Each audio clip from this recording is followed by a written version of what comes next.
Hey guys, so for a while now I've been wanting to do a tier list and I finally taught myself how to do it. And I thought I would go a little bit simple for my first list, and with Halloween right around the corner, I thought what better way than to rank every film in the Halloween franchise. So we're about to dive into this and see where my rankings lie, see if they agree with anyone. I can already tell you there's a few on this list that I know I'm going to upset people with my personal opinion. But with that said, let's get right into the list. So we're going to start things off with the classic, the original Halloween. And I have probably watched this one more than any other. And to me, it is an absolute masterpiece. This is what a classic horror should be. It is almost a perfect film. So I don't know any other way to rank this one other than it's perfect. It's the one they all try to emulate every time they do a sequel.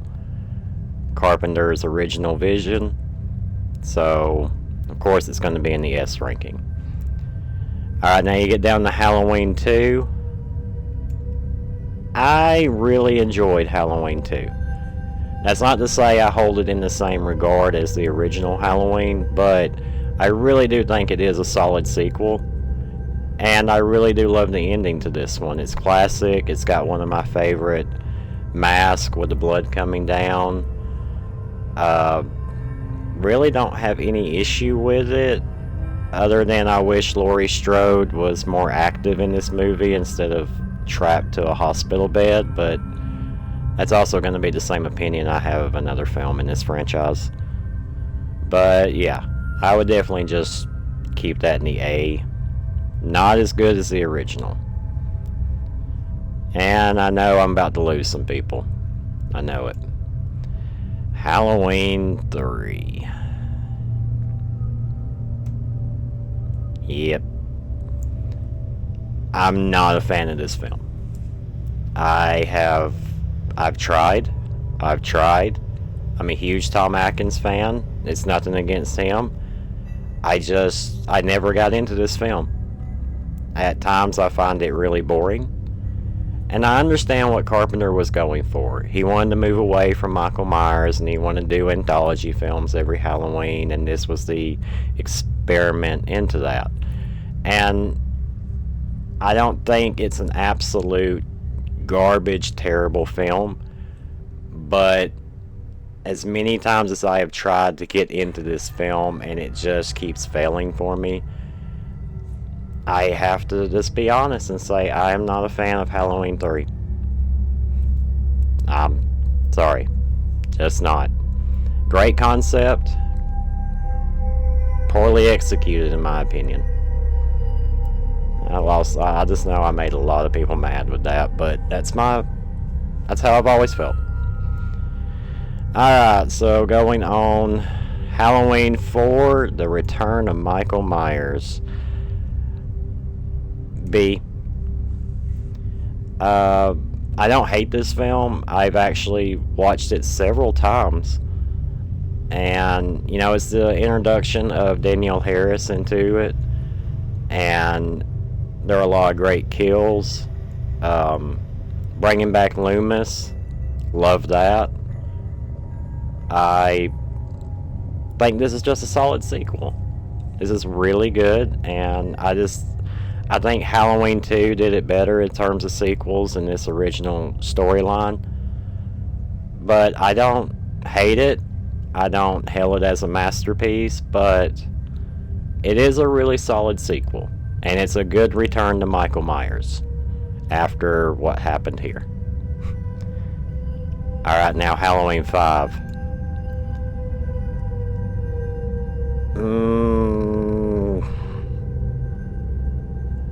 I can make a case to put it in D. However, I don't...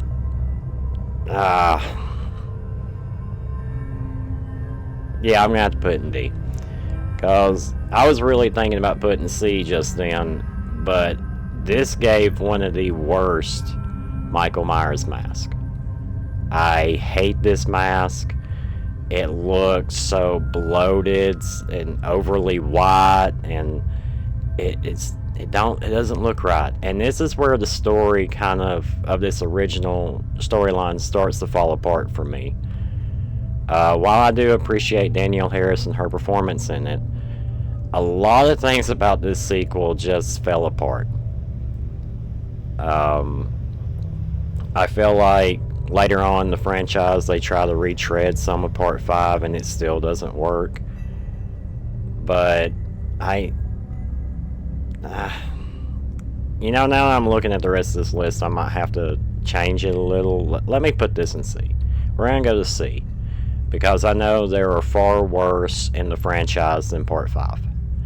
So I might have my complaints about the mask, I might hate that mask, but thinking about it, there are far worse in the franchise than Halloween 5. So this one, people are going to so disagree with me. I love Part 6. I love Paul Rudd as Tommy. I love how they tried to wrap up this storyline. The only reason I fought this film is because I felt they went too heavy into the occult storyline. And this was sadly the last performance we got from the original Dr. Loomis, Donald Pleasance. I don't know. This film has always been a guilty pleasure for me. I know people are going to be like, how can you rank 3 so low and 6 so high? Well, it's just a personal preference. Paul Rudd really sold this movie for me. And the occult stuff does get a little worn down. There is a massive plot hole with the occult and letting him break out and all that stuff. I get that. I don't like that they replaced Danielle Harris in the opening of it. I don't see why they couldn't have brought her back. But as many times as I revisit it, I still love it. I love this film. And now we get to H2O.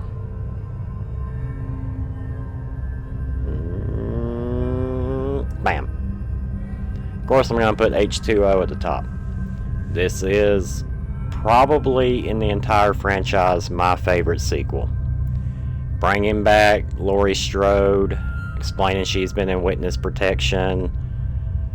Still going with the brother-sister storyline, which I know a lot of people get upset at that storyline, but I don't. I kind of really enjoyed that Michael was her brother and there's this family dynamic. I enjoyed that. And this really brought it to its head. Throwing Josh Hartnett in there as her son was great. LL Cool J did a great performance. I spoiled some things for people. I was super excited when his character lived. And this honestly should have been where the Laurie Strode storyline ended. This should have been it. Should have been it. When he gets his head chopped off, end the story. No, we don't need any sequel bait. We don't need any of that. This should have been the end. Now, do I agree with the CGI mask at some points? No, I don't. But I also think that mask looked better than this mask here at number 5. So, to me, this is just the absolute top tier sequel that has been done to the Halloween franchise. But again, this is where it should have stopped. You could have done another storyline, you could have done another final girl, final guy, what have you, but this should have been the end of the Laurie Strode storyline. That being said, it wasn't. Halloween Resurrection. I'm just psyching y'all out. Of course it's a failure. Of course it's this absolute garbage. Of course this This film made me so mad, and I was so stupid to go see it in theaters when it first released. And I just sat there mad. I mean, first off, they did the sequel bait thing where it wasn't really his head being chopped off, and she's in an insane asylum, and Michael comes after her and finally kills her, which just, how dare you? How dare you kill off Laurie Strode? But if I was Jamie Lee Curtis and attached to this garbage sequel, I would have said kill me off in the beginning too.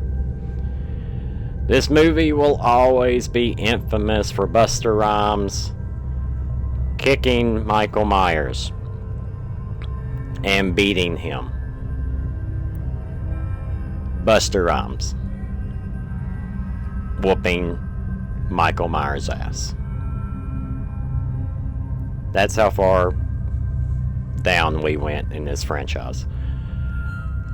The thing is, it did have somewhat of a solid cast, but the kills were boring, the premise was boring, everything just felt like it was shot straight to VHS, and unfortunately it got a theatrical release. I hate that this movie exists. I really do. So, unfortunately, that's where the original Laurie Strode storyline ends, sadly. So, then we go into Rob Zombie's vision. And his first one, it's a B. It's pretty good. It's middle of the road for me. I appreciate everything that he did. And to be honest with you, I think this is the best film Rob Zombie has ever done and probably ever will do. I'm not a Rob Zombie fan. I'm not a fan of his films, but his reimagining of Halloween, I do appreciate. I like that he tried to give Michael Myers a backstory and explain he's from a very effed up family and it caused him to go insane. And I appreciate the kills that are in this film. I appreciate what he was trying to get across more in depth about Michael himself. I was very surprised about how much I actually liked this movie. Now again, just like with H20, this should have been it. There should not have been any more sequels to this. This was fine as a standalone. But we get Rob Zombie's Halloween 2. Complete garbage. I hate this movie. For one, it shouldn't have happened. Just spoilers. Laurie shoots him point blank with a magnum to the temple, and he survives it. No, he didn't. And the whole thing about making Laurie Strode eventually into the new Michael Myers thing, it can work, but I wouldn't push it like this sequel tried to. I mean, let's look at I Know What You Did Last Summer reboot, whatever they want to call that garbage this year, and see how bad making one of your main characters the villain turns out.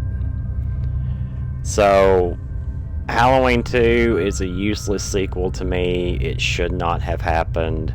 This was good enough. This was a money grab. So this is another sequel that I just try and pretend does not exist. It's just pointless.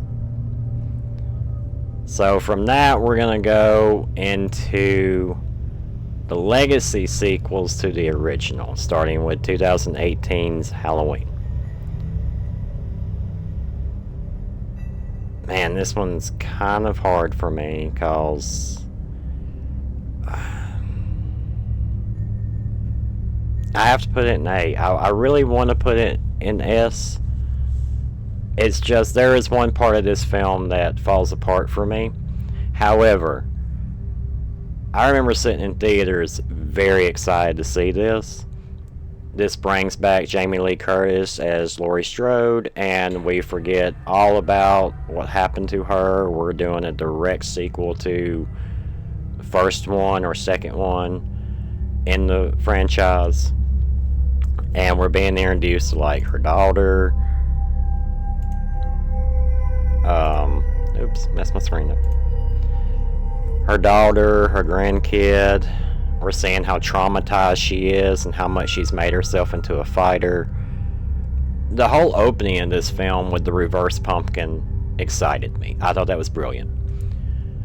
However, where it falls apart for me is using a plot device to get from point A to point B, which is how does Michael get from over here across town to where Laurie Strode is, and then we kind of retconned the character from the get-go and made him a useless villain for 5 seconds, just as a plot device to get Michael from, again, point A to point B.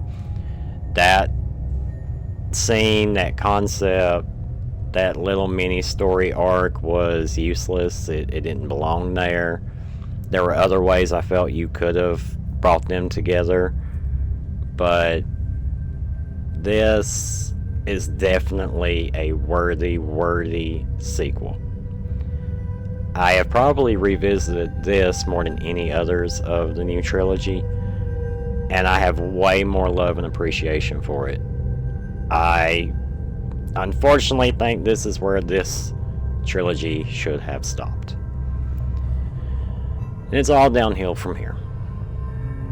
Halloween Kills. Evil dies tonight, maybe, could be, possibly, actually it didn't. Let's see.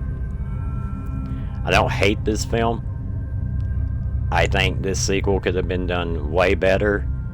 The best thing about this, about Halloween Kills, is that it offers one of the most now iconic Michael Myers shots, with him coming out of the burning house and taking out all the firefighters. That's an iconic scene, and it's well performed. It's just when he steps out of those flames that's so iconic now. But the rest of the film, you know, what they do with Tommy Doyle in this with Anthony Michael Hall is stupid, and it's just stupid. And then you're also saying that this entire town for 20 plus years has been traumatized by the events of the first film. I found that hard to believe if all we're going on is the first film.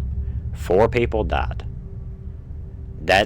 I'm sorry, that's not enough deaths by the hand of an individual to traumatize an entire town with PTSD for 20 plus years, to make everyone paranoid, and it didn't make any sense. And how fired up the town gets when they think they've caught Michael, and they're all in this mob chanting "Evil dies tonight" over and over and over, and they just wear that out. And then again, what we did with Halloween 2, we made it worse than Halloween Kills with keeping Laurie in the bed the entire film. The only good scene I can tell you besides the opening that I really appreciate in this film was when the sheriff tells Laurie, Michael doesn't care about you.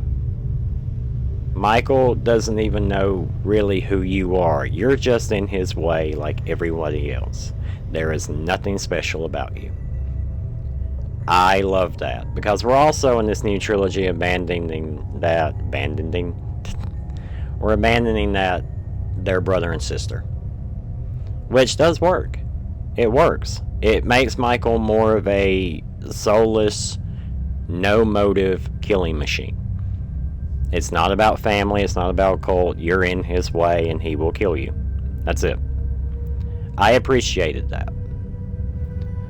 What I did not appreciate and brought the film so far down for me was at the end we turned Michael Myers into John Wick, where he just slaughters an entire town after getting a knife in the spine, being beat with a bat over and over, the entire town ganging up on him, and for all of Tommy Doyle's might, he goes down pretty quick.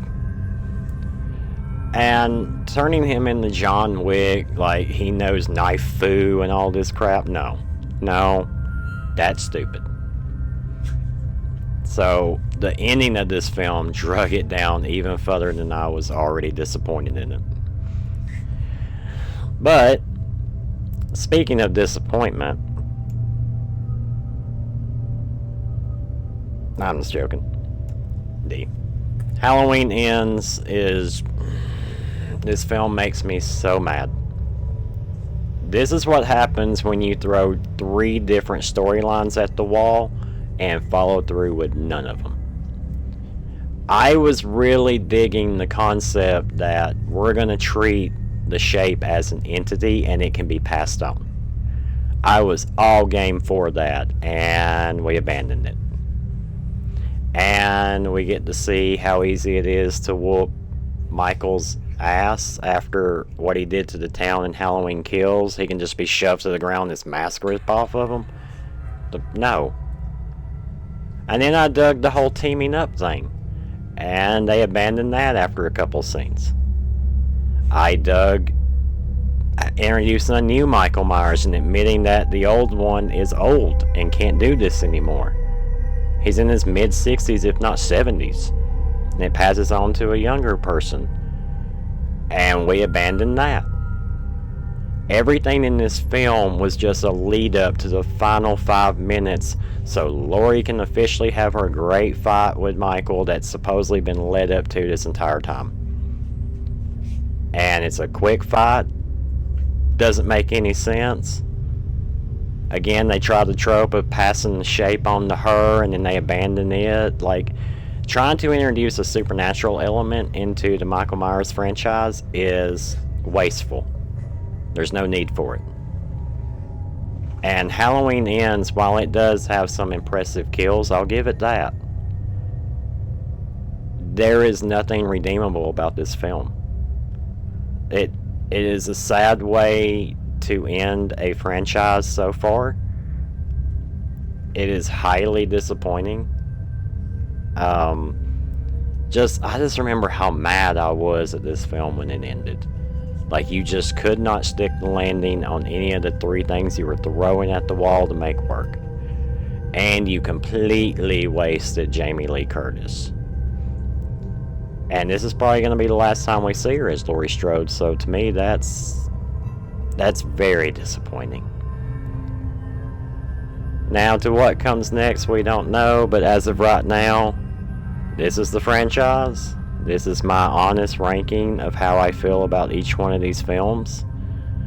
And for any of you that don't know, Michael Myers is my favorite. Out of Freddy, Jason, Chucky, all of them, Michael is my personal favorite. He offers more to be explored and more to be feared. It's just I've been let down so many times. But when they get it right, they get it right. And these 5, to me, are the best that they have done in the franchise's in terms of sequels. But with all that being said, leave a like, subscribe. Let me know in the comments if you agree or if you disagree with any of it. Did I miss anything? But I appreciate y'all being here. I appreciate y'all watching. And till the next video, I'll see you guys later.